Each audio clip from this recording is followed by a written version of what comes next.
senior project, the Frost Guardian. I'm Michael Nowak, and I'm the computer engineering lead for the Frost Guardian. I'm Ian Williams. I'm the electrical engineering lead. So the first thing we want to talk about is like our current problem statement. So we're talking about ice thickness measuring. So current methods to measure ice thickness for an individual user is very intrusive to the ice. It usually damages it. So in our pictures here, we have like an ice auger and also an ice pick with a measuring tape. That's very dangerous. And then current non-invasive solutions are mostly used for industrial or research purposes. So two pictures that we have are the Helix robot that uses a smart auger system to drill a really small hole into the ice and measure the ice thickness. In the bottom left-hand corner shows a little like orange robot that's used for NASA. They go to Jupiter, Moon, Io to measure ice thickness below the ice. But our main goal for the project is to develop a robot that is non-invasive, measuring the ice thickness for an individual user to use.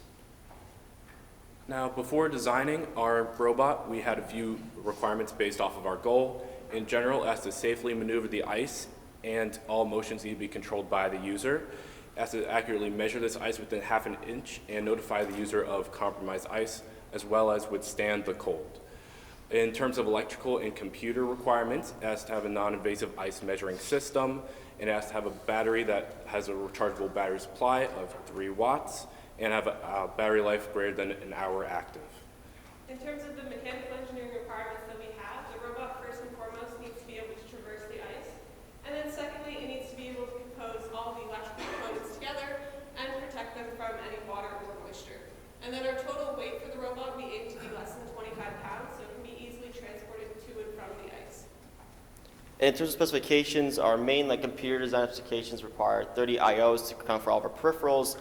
And for our ice thickness notification system, we have 3 LEDs. One's a green one to notify safe ice, the yellow one's to notify for caution ice, and then the red one's known for dangerous ice. And the main mechanical specifications are we have to make sure that the tracks do not slip on the ice, make sure that there's no traction between the plastic tracks and the ice, and we need to make sure that the body is buoyant enough so that if it does break through the ice, it floats. And then we also need to make sure that the body is completely sealed, so if it does encounter water, it doesn't seep into the body and short all the electrical components. And then for the electrical side, we'll be using an antenna, so we'll have a frequency between 1 to 18 gigahertz. We'll also use a wired communication system between our remote controller and our robot that'll be greater than 10 feet in length. And then otherwise, for the antenna, we'll have its own filtering system as well as power system of no greater than 1 watt of power. And then this is our main mechanical design. This will be a robot that tracks out onto the ice. The antennas will measure the ice thickness. And the overall design features are there's a 2-track steering system, sort of like a tank. Then there's going to be 3 antennas which will send the data back to the controller. There's going to be a wired communication between the robot and the controller. The controller will have red, yellow, and green LEDs to show the ice thickness, and there's going to be an on-off switch on the controller. Along with this, we designed our work breakdown structure. This is for the fall semester. To begin, we start with our project planning, setting out our rules, our requirements, and how we're going to go about building our project. Next, we had our system design. This includes our electrical, computer, and mechanical components. And then lastly, our fall deliverables for a semester, including our final report and our final presentation, as you can see here. And for next semester, we're going to do a second design phase for our RF section for the electrical side of things. And we'll do just general updates and revisions after today's presentation. After that, we'll move into part procurement for our prototype build, as well as go into testing. We have mechanical and electrical computer-specific testing, and a final user testing of an individual using it. And after that, we'll go into our project report writing, as well as our final presentation, hopefully a final prototype completed by then. And then this is our schedule. We started off with project planning, moved into system design, and now we're at the end of our fall deliverables. Starting after this presentation, we will start adjusting our system based on any recommendations you have. Then we will go into procurement and manufacturing, start our spring deliverables, and then do our testing at the end of our robot building. And then we'll end our spring deliverables with our spring presentation. This is our overall budget for the project. Our budget is divided into 3 main parts. So we have the item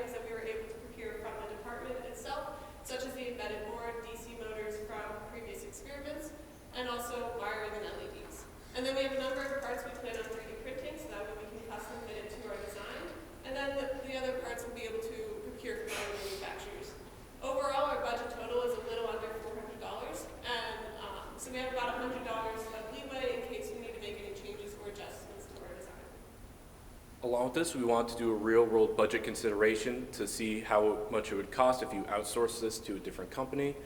First, you have to have 4 engineers all working 6 hours a week at $30 an hour, and for the 15 weeks for the semester, it comes out to $10,800. Along with this, you need your lab testing facilities. This includes CST, MATLAB, SolidWorks, all different things to simulate and design our project, as well as lab equipment such as a performance probe used to measure ice thickness or ice dielectric properties, and the Warlock to simulate our CST designs, and that comes out to $19,440. Along with this, you have pre-owned parts, that's resistors, LEDs, different items we have in Wilkes University, including our embedded board and the motors. Along with this, we have our allotted Wilkes University budget for our senior project of $500, bringing our real-world budget total to $31,140. And this is our mechanical engineering design breakdown. We didn't do much work on the body because that is mostly aesthetics. And for the antennas, we're going to have 3 antennas. They're going to be attached to the body using antenna holders, and they're going to be wires coming out of the tops of the antennas into the bodies. In terms of the track system, there are going to be 2 sprockets on each track in the top left and right hand corners.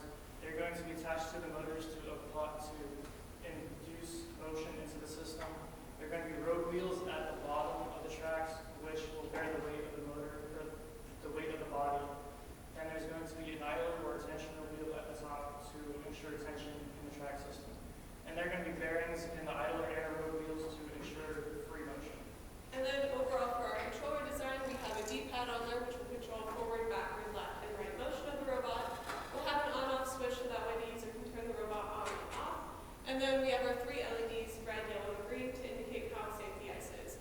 Then we'll have a wired communication between the controller and the robot itself, so that way the user can easily pull back the robot if they need to from that wire and rope. And this is our calculations for the traction. As you can see in the top right-hand corner, we have a free body diagram of one of the track segments. And the 2 main forces that we really have to look at are the friction force and the total motor force. So the max friction force we can calculate using the coefficient of friction and the normal force. Coefficient of friction we assume to be 0.1 based on other values that we've seen through our research. And the normal force is the weight of the robot, which is around 25 pounds. From that, we can calculate the max friction force to be 11.1 newtons. Then moving on to the motor force, we can calculate that using the motor stall torque and the radius of the sprockets. From that, we found that the force of one motor is 1.2 newtons, and the force of all 4 motors is 4.8 newtons. And then since the max friction force is greater than the total motor force, the tracks will not slip on ice. And in reality, the actual friction force will be equal to the total motor force, ensuring no slippage. And then our next design consideration was for the buoyancy of the robot. So we assumed the density of water to be about 1,000 kilograms per meters cubed. And then from there we calculated the approximate density of the robot using the volume of the body, and then also our proposed weight of the robot is going to be around 25 pounds. So we took the mass from that. And since we found the density of the robot to be 840 kilograms per meters cubed, which is less than the density of water. So about 20% of the robot would float if it were to fall into water. Along with this, we also have a general flow of how the electrical and computer design will work. On the right-hand side, you can see the robot controller. There's a power switch that goes to a power on-off circuit. It communicates this back to the freedom board on our robot, which will turn on the robot, as well as the motors, antennas.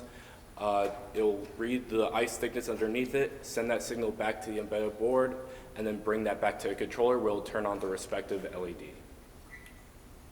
Along with this, we also have our Maxwell's equations. These are the foundation for our antenna work and will be used currently and in the future. And in more detail for our antenna calculations, we'll be using the idea that the dielectric properties of our 2 mediums, ice and water, have different dielectric properties. So dielectric properties are permittivity, permeability, and conductivity. So on the top right-hand picture there, how we'll be using the antenna is that there's an incident wave that the antenna will send into the ice. At the barrier between the ice and the water, we'll get a reflective wave as well as a transmitted wave into the water itself. And based off of that, and we'll get a reflective wave as shown in the equation in the bottom left-hand corner of our presentation. And then we do know that the gamma factor within those equations are variable based off the conductivity, permittivity, and permeability. So we're using that idea to then get a reflective wave.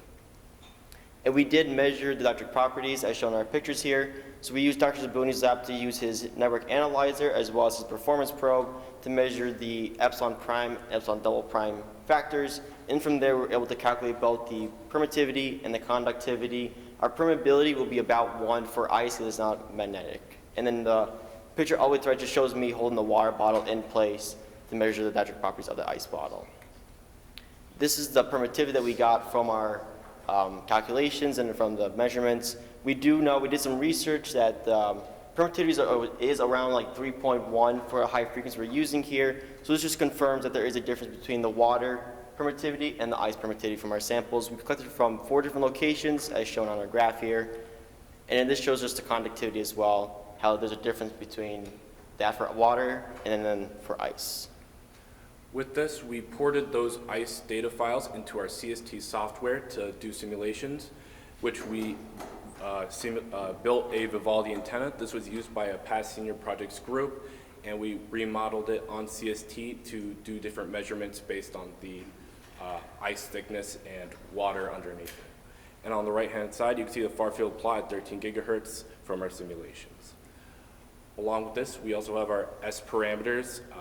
This is for open air at the very top, and on the bottom is the 2-inch ice, just to see if there's a different gain between the 2 different parameters. And for our computer engineering design, we decided to go with a freedom development board. We've used this most recently in our computer engineering classes, and it's very rapidly used for rapid prototyping applications, so it's very ideal for senior projects. And it has a sufficient number of IOs as well as a running frequency, so this was our main application for computer engineering design. Next, in terms of constraints, standards, and ethics that we've considered throughout our design process, in terms of constraints that we've had, first and foremost, the health and safety is one of our main priorities. So we'll make sure to take any note of pinch points within the track system so the user is aware, and then also the specific absorption rate of the antenna and any wildlife impact that may have on a user. Then we have economic and time constraints from the department. The economic constraint is the $550, and the time constraint is 2 semesters. In terms of ethics, we follow the NSPE codes of the health, safety, and welfare of the public. And then we have different design constraints from IEEE for antennas and ASME for design standards. And then this is the list of the tests that we'd like to perform. They're a combination of mechanical, electrical, and reliability tests. We will be beginning them after this presentation, and we will be ending them before our spring presentation.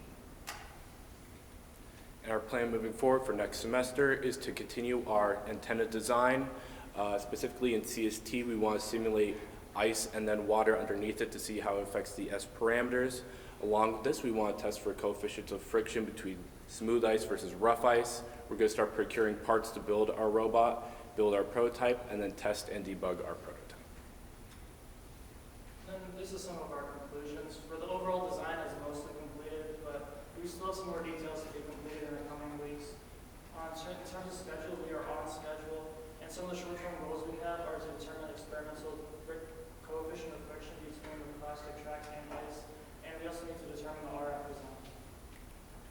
Next, we would like to say thank you and acknowledge all of those who have helped us throughout the project so far, specifically our project advisor, Dr. Sabuni, and all the other ME, EE, and other faculty who helped us. Thank you for listening to our presentation. Any questions?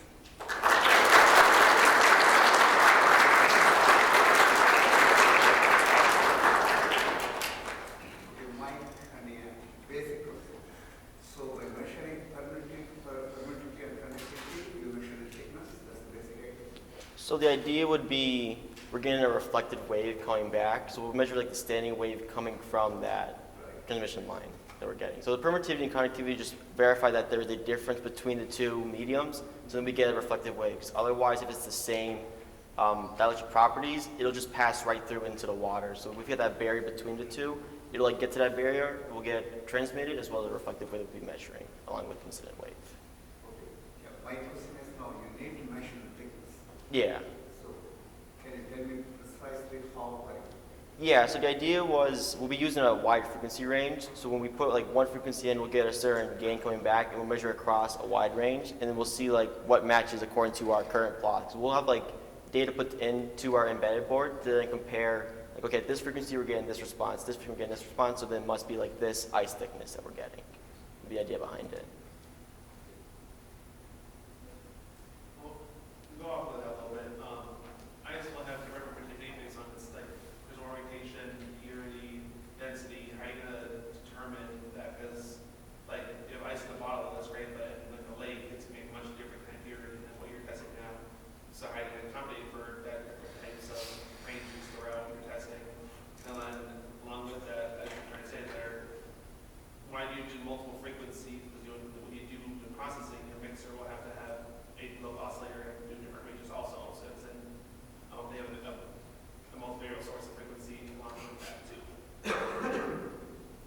So for that, we actually did do some impurity testing. We put some dirt and other like leaves and sticks in the ice to test for if that's going to affect our permeativity and conductivity. It seemed to be about the same for that. We also have, if there's a lot of impurities in the ice, that's why we have the 3 antenna system. That way, if there's like a leaf or something that's blocking our reflection, there's going to be 2 other antennas that's saying that that's sort of a false reading, and then veto that one and then measure those 2 readings for the ice thickness. Yeah, and then in terms of like the measuring the ice, we'll also be adjusting our design as we go too, so we'll put that more into the future. And then our samples were also from like lakes and rivers and ponds too that we did. Like they weren't just from like the tap water. And so what you have is like a medium system? Like open air and then Open air. yeah. So I got filter that. I'll actually ice too. so let me just roll through here. So this is how our current simulations are going. So this is actually in the Warlock right now. So we are going to be measuring like how to see if it affects it or not. So hopefully from there we'll be able to kind of know more into our design how we're going to be able to filter between like open air, ice, and then water. Yeah, because as it goes between the ice to water and reflected, it still has to then get transmitted through the ice to air. Yeah. So you have to be careful of that because it's going to be weaker to it in the medium there. So you have to determine how much power you're getting reflected back from the ice and then how much is actually transmitted from the water to ice to air. Okay.